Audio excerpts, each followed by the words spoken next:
Saudara pendengar yang kami kasihi dimanapun Anda berada, Anda kembali bersama kami dalam acara Telaga, Tegur Sapa Gembala Keluarga. Saya Gunawan Santoso dari Lembaga Bina Keluarga Kristen akan berbincang-bincang dengan Bapak Pendeta Dr. Paul Gunadi. Beliau adalah seorang pakar dalam bidang konseling serta dosen di Seminari Alkitab Asia Tenggara, Malang. Perbincangan kami kali ini tentang berpacaran dengan siapa. Kami percaya acara ini pasti bermanfaat bagi kita sekalian. Dan dari studio kami mengucapkan selamat mengikuti. Kalau kita memikirkan tentang para remaja, pemuda yang mau berpacaran, itu menjadi suatu masalah yang cukup besar buat mereka, Pak Paul, ya. Untuk menentukan, karena mereka tahu bahwa ini adalah pilihan yang sekali untuk seumur hidup.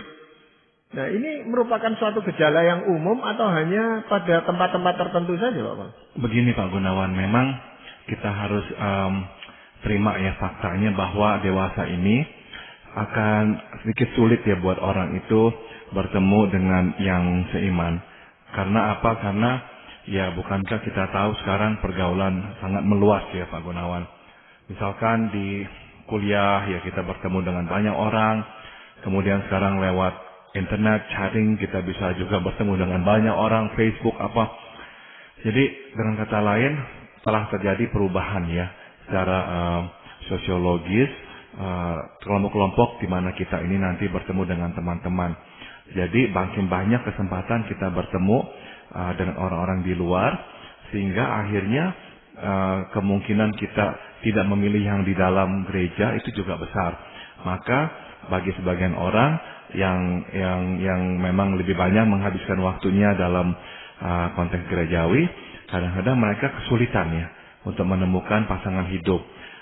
Belum lagi memang juga ya ada kalanya kita menemukan fakta bahwa di dalam gereja misalnya lebih banyak wanita daripada pria, sehingga akhirnya para wanita itu mengalami kesulitan ya karena adanya batas ya, tidak banyak anak-anak muda yang pria yang masih bergereja. Jadi masalah ini memang lebih banyak menjadi persoalan bagi remaja atau pemudi gitu Pak Paul. Remaja yang putri atau pemudi gitu ya Pak Paul ya? Saya kira iya Pak Gunawan. Jadi lebih banyak memang masalah ini ditemukan oleh para wanita yang lajang ya. Apalagi waktu usia mereka mulai meningkat ya. Nah, akan lebih kesulitan lagi mendapatkan pasangan karena kebanyakan pria seumur mereka sudah menikah dan mereka ya di gereja masih tetap lajang.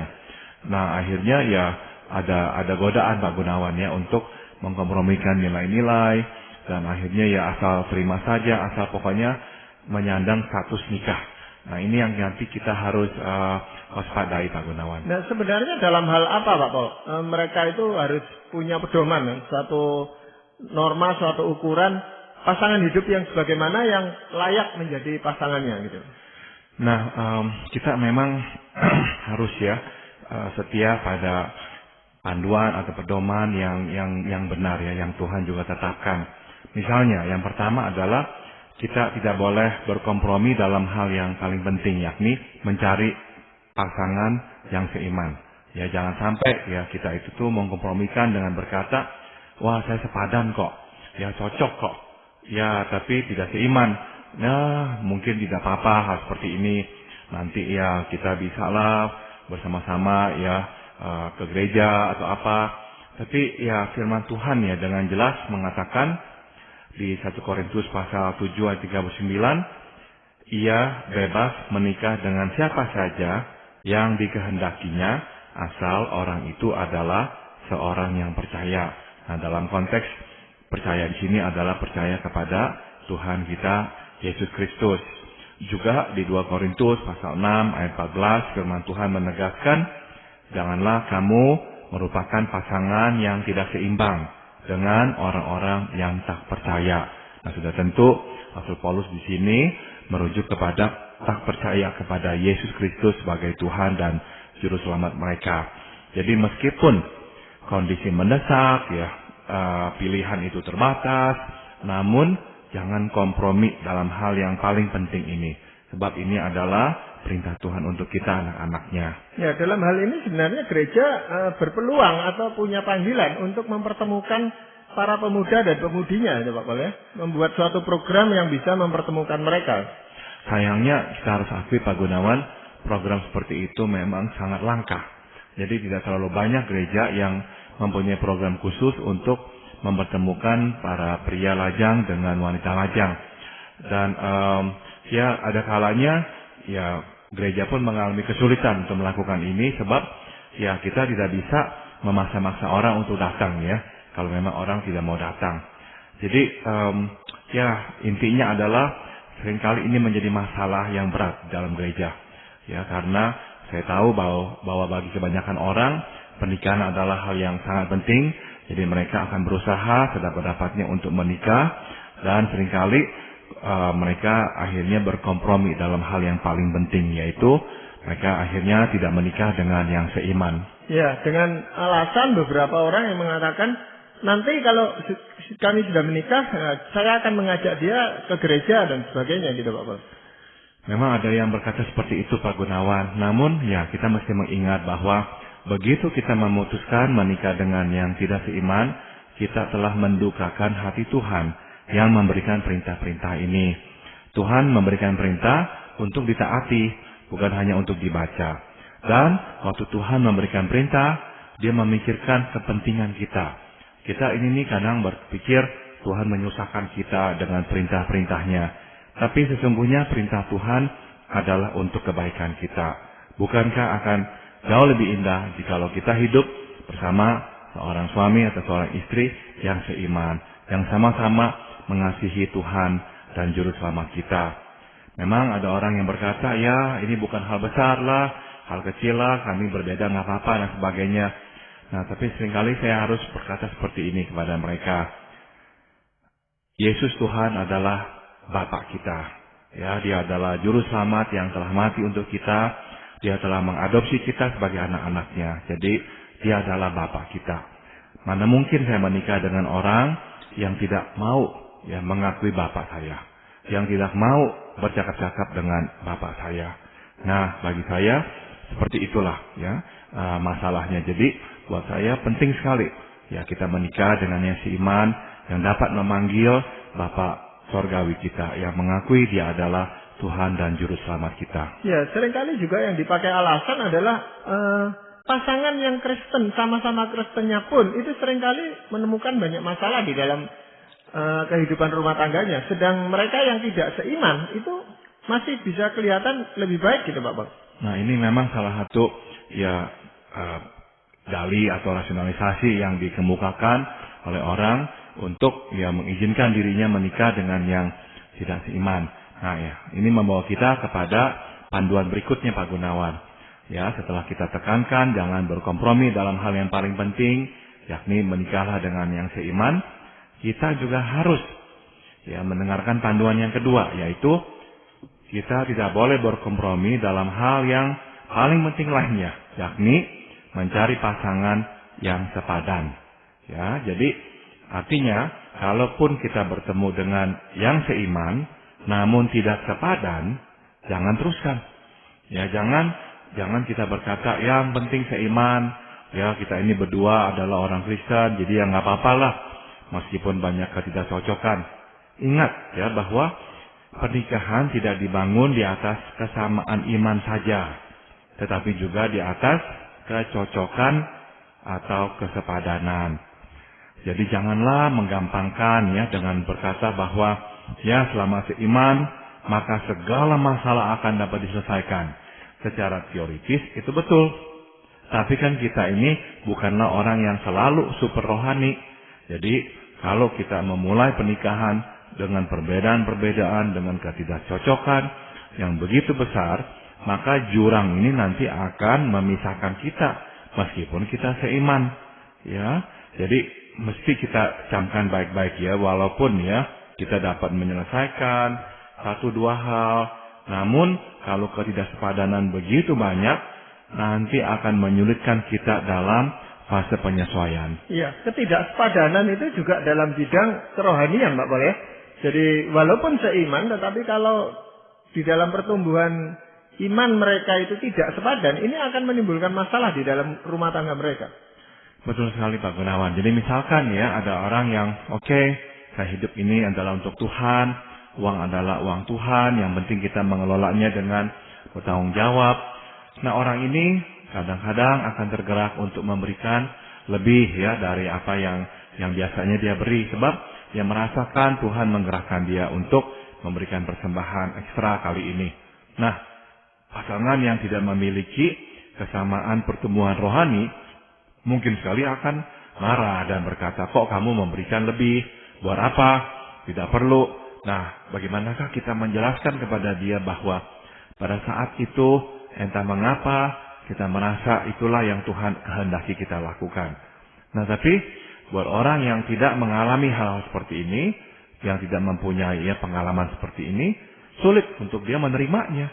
Nah, betul, jadi Pak Gunawan tadi bicara bahwa kita mesti menemukan yang sepadan juga dalam hal pertumbuhan rohaninya. Sudah tentu kita mesti mencari yang sepadan dalam hal kepribadian. Jangan sampai kita menikah dengan orang yang kepribadiannya terlalu bertolak belakang dengan kita. Kita mesti ingat prinsip bahwa semakin berbeda, semakin keras kerja atau usaha yang nanti kita harus keluarkan untuk menyesuaikan diri. Jadi dari awal pilihlah seseorang yang memang mempunyai banyak kesamaan dalam hal nilai, dalam hal melihat hidup, dalam hal kebiasaan, dalam hal sifat-sifat. Makin sepadan, makin nanti memudahkan kita menyesuaikan diri. Ya, kesepadanan ini saya rasa juga penting dalam hal tujuan hidup, Bapak. Jadi perlu ada kesamaan tujuan hidup. Kalau yang satu ke utara, yang lainnya ke selatan juga akan menimbulkan masalah di dalam rumah tangga itu. Betul Pak Gunawan. Jadi misalkan tujuan hidup adalah kita hidup untuk Kristus. Artinya kita akan mendahulukan kepentingan Kristus, bukan kepentingan kita. Tapi ada orang yang mempunyai tujuan hidup hanyalah untuk mengumpulkan harta supaya nanti dapat diwariskan kepada anak-anak dan cucu kita.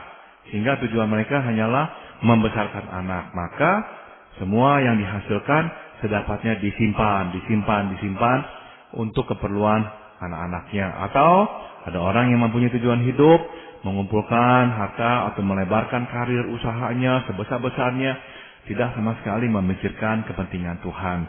Nah, sudah tentu jika itu yang terjadi, adanya perbedaan itu tidak akan menimbulkan masalah. Ya, Bapak, itu aja, dua syarat itu aja sudah memang membuat orang sulit mendapatkan pasangan hidup gitu, Bapak.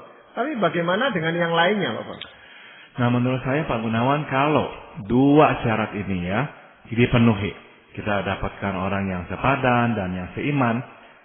Nah, faktor lainnya dapat dikompromikan. Misalnya faktor apa tuh yang masih dapat dikompromikan? Kriteria seperti seberapa cantik dan tampannya pasangan kita. Nah, itu mungkin kita bisalah kompromikan. Atau tingkat pendidikan. Ya, asal tidak terlalu menjomplang, terlalu jauh jaraknya. Ya sudah, kita bisa kompromikan. Misalkan yang lain lagi adalah tentang suku. Ada orang yang memang mempunyai target menikah dengan orang yang sesuku atau apa. Nah, kadang-kadang hal ini tidak dapat kita lakukan. Ya udah, kita juga bisa terima asalkan kita menyadari perbedaan latar belakang yang ditimbulkan oleh perbedaan suku itu. Terus misalnya kita juga bisa mengkompromikan kemapanan ekonomi. Ada orang yang tadinya berprinsip saya hanya menikah dengan orang yang sudah mapan. Mapan artinya apa? Sudah punya rumah lah dan sebagainya. Nah, kadang-kadang udahlah kita terima bahwa ya memang belum punya rumah, tapi ya kontrak rumah, yang penting sudah mempunyai pekerjaan misalnya. Atau hal lain seperti warna kulit dan penampilan fisik lainnya. Nah, semua ini adalah faktor yang terbuka untuk dipertimbangkan ulang. Nah, meskipun semua ini dapat dipertimbangkan ulang, tetap satu pertanyaan yang mesti diajukan adalah, dapatkah saya tinggal bersamanya dan terus menghormati serta mencintainya seumur hidup? Ya, ini pertanyaan yang mesti tetap kita ajukan. Ya, pada akhirnya kita harus bertanya apakah kita tetap dapat hidup bersamanya tanpa kriteria yang kita dambakan itu. Jadi kalau kita berkata, wah, Kalau tingkat pendidikannya tidak sama, ya saya sulit menghormatinya. Kalau kemapanan ekonominya kok belum, ya saya juga sulit menghormatinya. Ya berarti jangan. Sebab pertanyaan tadi harus kita jawab secara positif. Ya, saya dapat tinggal bersamanya, saya dapat terus menghormatinya, serta mencintainya seumur hidup. Meskipun hal-hal yang tadinya saya dambakan tidak ada, ya. Jadi bila kita memutuskan untuk menikah dengannya, walaupun salah satu faktor idaman ini tidak ada pada dirinya, kita mesti menetapkan hati untuk menerima dirinya apa adanya. Jadi ya saya meminta kepada para pendengar kita, ya, sekali kita menerimanya, ya udah, kita tidak boleh lagi membangkit-bangkitkan faktor-faktor yang tidak ada pada dirinya itu. Ya, ada orang yang nggak suka pasangannya kok makin gemuk. Ya, waktu menikah dengan dia pun sebetulnya tidak terlalu kurus orangnya. Nah, sekarang tambah gemuk. Dia telah berusaha ya untuk menjaga makan, tapi memang bawaannya gemuk. Ya udah, jangan dibangkit-bangkitkan. Jangan malahan menambah luka di hati orang ya dengan terus mengkritik tentang kegemukannya. Ya, ingat ya bahwa menerima berarti tidak menuntutnya. Ini sulitnya itu Pak Paul, pada saat pacaran, apalagi dalam kondisi terdesak seperti yang tadi kita bicarakan Pak Paul. Orang cenderung untuk memilih, tidak apa-apa lah, ini kita kompromikan. Tetapi sejak awalnya memang sudah diragukan, apakah dia bisa hidup terus dengan orang yang seperti ini. Gitu. Nah, kalaupun dia memutuskan untuk menikah, apakah ini tidak merupakan benih yang nantinya suatu saat bisa menjadi suatu sumber permasalahan? Sudah pasti Pak Gunawan. Jadi ini sebetulnya terjadi ya. Jadi ada orang-orang yang menggampangkan, nggak apa-apa lah. Tapi dalam hitungan beberapa tahun ya, saya tidak bicarakan udah puluhan tahun. Dalam hitungan beberapa tahun sudah akhirnya terjadi masalah dan akhirnya hendak bercerai. Kenapa? Karena mengharapkan menuntut pasangannya menjadi seseorang yang memang bukanlah dia. Tapi persoalannya adalah dari awal dia sudah tahu. Namun ya nggak apa-apa, terima aja. Namun setelah menikah menuntut pasangannya harus menjadi seperti itu. Nah, ini kan benar-benar sesuatu yang tidak realistik. Ya, kalau memang sudah tahu tidak ada dan tidak bisa terima, ya jangan. Kalau terima, udah tutup mulut, jangan menuntut lagi. Ya, di sini faktor keluarga itu juga penting, Pak Paul. Dalam menentukan hal-hal yang bisa dikompromikan. Kadang-kadang pasangan itu sendiri, ya kemungkinan besar bisa mengkompromikan itu. Tetapi dari pihak keluarga itu keberatan. Misalnya dalam hal suku, dalam hal tingkat pendidikan, dalam hal kemapanan ekonomi. Ini peran keluarga sangat kuat tuh Pak Paul. Betul. Jadi kadang-kadang memang ya kita mesti menimbang banyak faktor ya. Dan tidak ada jalan yang paling gampang melalui semua ini. Kita memang harus berbicara dengan orang tua kita, menjelaskan, meyakinkan. Dan pada akhirnya ya, kalau memang ya bahwa adanya keterbatasan pilihan dan ini adalah yang terbaik, ya sudah terima dan jangan persoalkan lagi. Ya, selanjutnya apa Pak Paul? Panduan yang lain adalah ya boleh melihat ya. Namun sebaiknya jangan mencari-cari pasangan hidup. Maksud saya begini Pak Gunawan. Silakan membuka mata dan diri untuk berkenalan.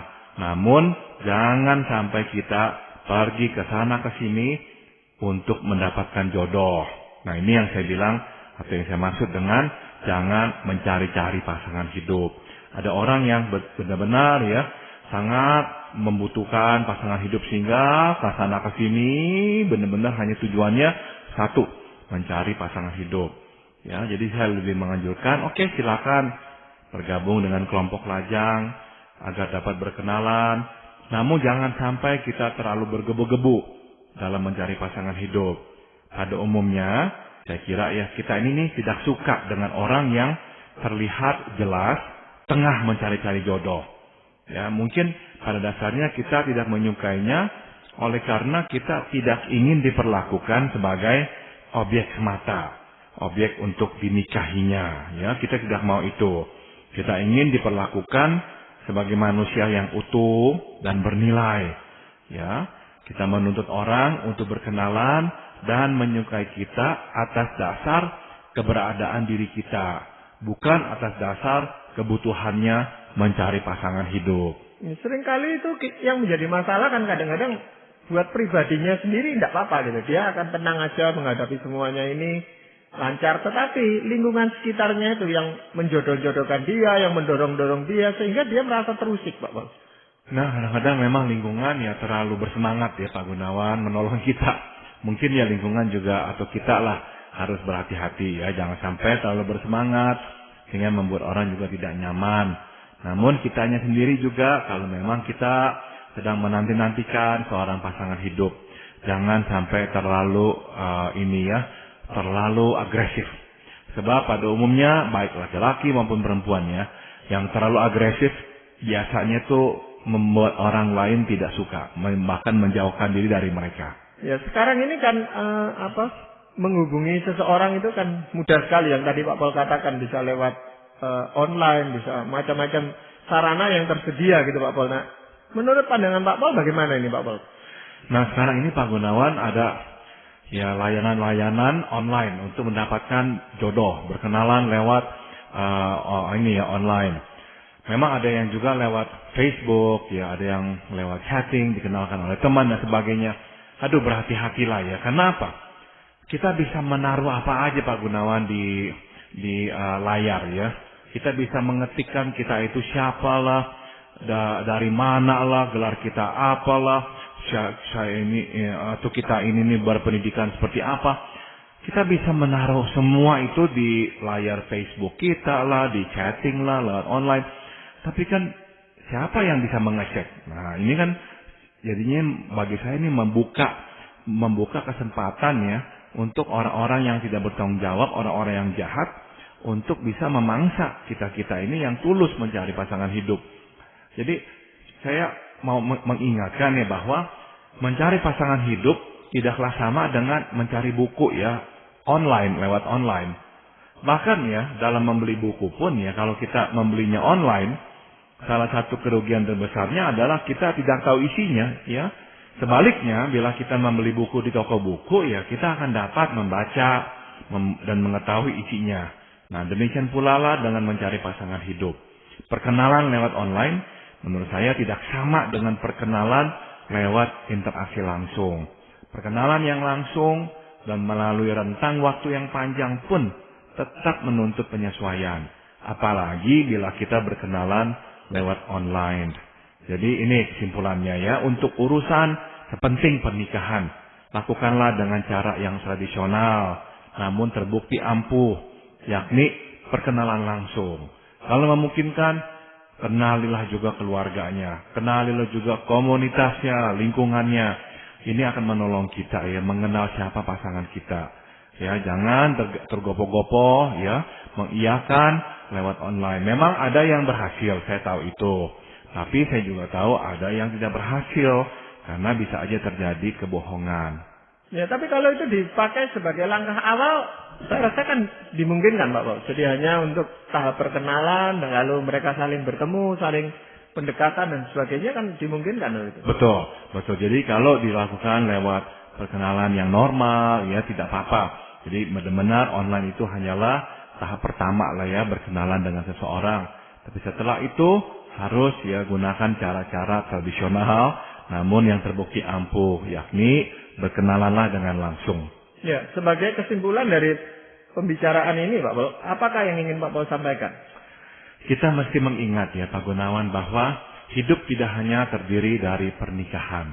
Dan kita pun tidak hidup hanya untuk menikah. Nah ini pentingnya. Firman Tuhan mengingatkan di 2 Korintus pasal 5 ayat 15. Dan Kristus telah mati untuk semua orang. Supaya mereka yang hidup tidak lagi hidup untuk dirinya sendiri. Tetapi untuk Dia yang telah mati dan telah dibangkitkan untuk mereka. Kita hidup untuk Kristus. Bagaimana firman Tuhan katakan. Oleh karena itu terpenting adalah melakukan pekerjaannya selama kita hidup. Ya, ada kalanya kita terkecoh, kita menyangka bahwa tujuan hidup adalah untuk menikah. Tidak, kita hidup bukan untuk menikah, melainkan untuk Kristus. Kita hidup bukan untuk menyenangkan hati sendiri, tetapi hati Kristus. Setelah kita menyenangkan hati Kristus, biarlah kita menyerahkan hidup kita kepadanya, termasuk hal perjodohan ini. Ada semacam pendapat yang mungkin kurang tepat, Pak Paul, yang menganggap bahwa menikah itu adalah perintah dari Tuhan, seperti kita mengasihi sesama gitu. Kalau mengasihi sesama kan perintah itu jelas gitu, Pak Paul. Nah, bagaimana dengan menikah? Nah, saya senang Pak Gunawan mengangkat hal itu, sebab itu adalah sebuah kekeliruan ya, bahwa Tuhan tidak pernah memerintahkan kita untuk menikah. 10 hukum Tuhan, coba cari apakah ada perintah untuk menikah. Tidak ada. Perintah yang Tuhan intisarikan dari semua perintah-perintah Tuhan. Di dalam Matius pasal 22, ayat 37 hingga 39. Kasihilah Tuhan Allahmu dengan segenap hatimu dan jiwamu dan akal budimu, dan kasihilah sesamamu manusia seperti dirimu sendiri. Tidak ada ya sebutan tentang perintah untuk menikah, tidak ada. Perintah untuk hidup kudus, perintah untuk hidup menyenangkan Tuhan, perintah untuk hidup bagi Kristus, semua ada. Untuk menikah tidak ada. Dan juga hati-hati dengan kesalahpahaman yang kedua, yaitu orang yang berkata kalau tidak menikah berarti tidak normal. Ada yang keliru, ada yang nggak benar gitu dengan dirinya. Oh tidak ya. Ini adalah sebuah panggilan yang Tuhan berikan kepada sebagian anak-anaknya, dan kita mesti terima itu. Ya, tidak ada yang keliru, tidak ada yang salah, tidak ada yang tidak normal dengan diri kita kalau kita memutuskan untuk tidak menikah. Ya, hanya lingkungan sosial aja yang menganggap bahwa tidak menikah itu menjadi tidak normal gitu, Pak Paul, karena sebagian besar orang menikah. Betul sekali ya. Jadi memang konsep inilah yang mesti kita ini waspadai sehingga kita tidak termakan olehnya. Sekali lagi ya, kita harus selalu mengetes apakah hal-hal ini seturut dengan firman Tuhan atau tidak. Kalau tidak seturut, ya kita tidak usah menerimanya. Ya, terima kasih sekali Pak Paul untuk perbincangan ini, dan para pendengar sekalian, kami mengucapkan banyak terima kasih Anda telah mengikuti perbincangan kami dengan Bapak Pendeta Dr. Paul Gunadi dalam acara Telaga Tegur Sapa Gembala Keluarga.